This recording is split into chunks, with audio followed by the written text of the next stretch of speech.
IMF نے مطالبہ کیا ہے کہ پاکستان پالیسی سازی اور عمل درآمد میں کرپشن اور غیر ضروری اثر و رسوخ کو کم کرے۔ محض یہ ایک فنی تجویز نہیں بلکہ پاکستان کے سیاسی اور معاشی نظام کی کمزوریوں کی نشاندہی ہے۔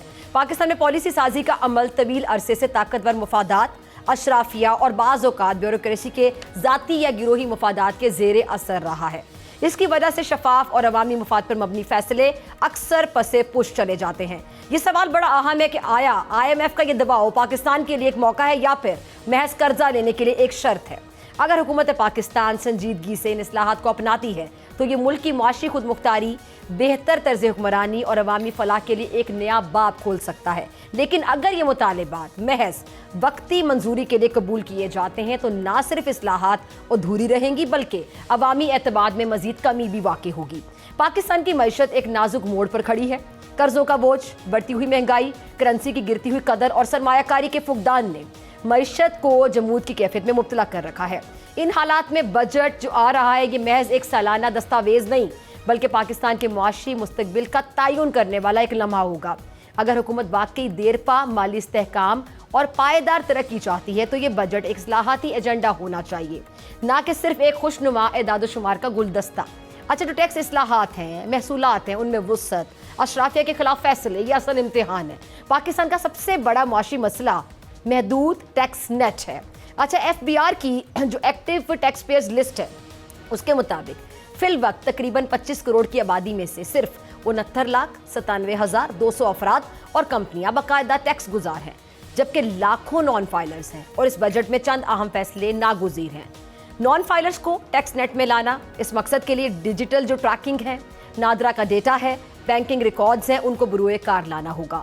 بلا جواز ٹیکس چھوٹ کا خاتمہ، مختلف طبقات کو حاصل رعایتیں جن کا جواز معاشی نہیں بلکہ سیاسی ہوتا ہے، انہیں ختم کیے بغیر نظام کی شفافیت ممکن نہیں ہے۔ طاقتور طبقات سے ٹیکس وصولی، اگر حکومت نے صرف عوام پہ بوجھ ڈالا اور اشرافیہ کو بچا لیا جو کہ اکثر ہوتا ہے تو یہ بجٹ ایک اور موقع گنوا دے گا۔ توانائی کے شعبے میں اصلاحات کے بغیر معیشت کو بحال کرنا تقریباً ناممکن ہے۔ بجلی اور گیس کی قیمتوں کی وجہ سے گردشی قرضہ بڑھتا ہے اور اس بحران سے نکلنے کے لیے جو درجے ذیل اقدامات ہیں وہ بے حد ضروری ہیں۔ قیمتوں میں خود کار ایڈجسٹمنٹ کا نظام متعارف کرایا جائے تاکہ عالمی نرخوں کے مطابق ریٹ طے ہوں۔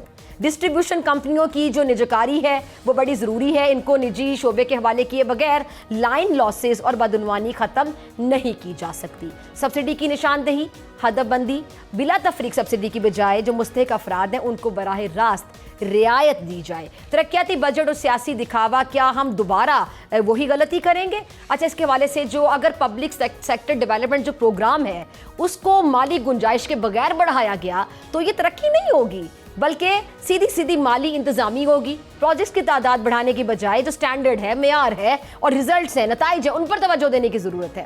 ترقیاتی بجٹ صرف اس وقت فائدہ مند ہوتا ہے، کارآمد ہوتا ہے جب اس کے پیچھے حقیقی مالی بنیاد جو ہے وہ موجود ہو۔ تجارتی آزادی اور نجکاری میں میرے خیال سے اب عمل کا وقت آ چکا ہے۔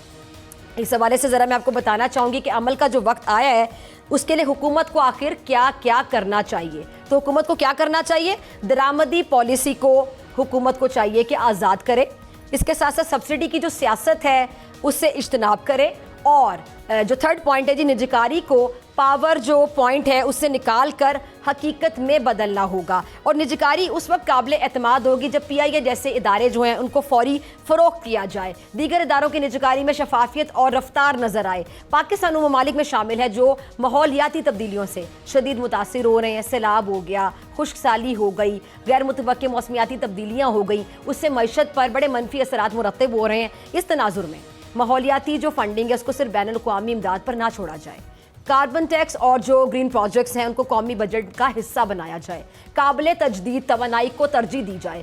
دلیرانہ اصلاحات ہی قوم کی راہ بدل سکتی ہیں۔ پاکستان کے پاس دو راستے ہیں، ایک اصلاحات کا کٹھن راستہ جہاں طاقتور طبقات کو بھی قربانی دینا پڑے تاکہ جو مالی نظم و ضبط ہے وہ ہو، عوامی جو اعتماد ہے وہ بحال ہو جائے۔ دوسرا سیاسی فائدے کا راستہ جہاں وقتی ریلیف ہوگا، خشک اعلانات ہوں گے، سبز باغ دکھا کر قوم کو مزید قرضوں کے دلدل میں دھکیلا جائے گا۔ اگر حکومت نے پہلا راستہ چن لیا تو یہ وہی لمحہ ہو سکتا ہے جو معیشت پر اپنی سیاست قربان کرنے کا دعویٰ سچ کر سکتا ہے۔